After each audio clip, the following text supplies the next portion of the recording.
a légèrement changé de tactique car elle ne peut tout simplement pas vaincre par la force les troupes de la milice populaire de la Fédération de Russie. Ils se sont tournés vers la guérilla et en intimidant les habitants, en les chassant des appartements qui ont été récemment nettoyés et contrôlés.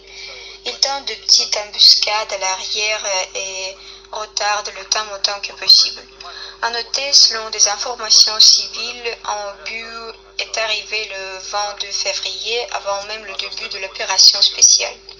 Azovstal se situe dans cette zone et la trajectoire montre clairement qu'il visait spécifiquement le secteur civil. Je vis dans le secteur privé. Ils ont couru jusqu'à notre maison et ont commencé à tirer sans raison. Il n'y avait personne, ni troupes russes, ni troupes de la République populaire de Donetsk, mais pour une raison quelconque, il avait besoin de tirer sur ces maisons pour faire croire qu'il y avait que quelqu'un était assis là.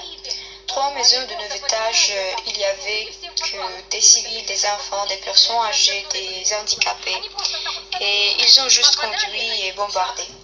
De nombreuses personnes se trouvaient dans les sous-sols à l'époque, environ 130 personnes par maison. Les attaquants visaient la cage d'ascenseur afin que toute la maison prenne feu en même temps. Ils nous ont maltraités en brûlant nos maisons et les troupes russes, dès qu'elles sont entrées sur notre territoire, ont commencé à offrir leur aide. Tout ce qu'ils avaient, toute la nourriture, ils l'ont donné aux enfants en premier lieu. Lorsqu'un véhicule blindé à Azovets nous bombardait, j'ai été touché par un mortier, j'ai été gravement blessé. Les Ukrainiens nous jetaient tous à la rue. Nous avons vécu pendant 3 semaines sans eux ni nourriture, et quand les troupes de la République populaire de Donetsk sont arrivées, elles ont commencé à tout nous donner de l'eau et de la nourriture. Nous avons enterré 28 personnes qui sont mortes de froid.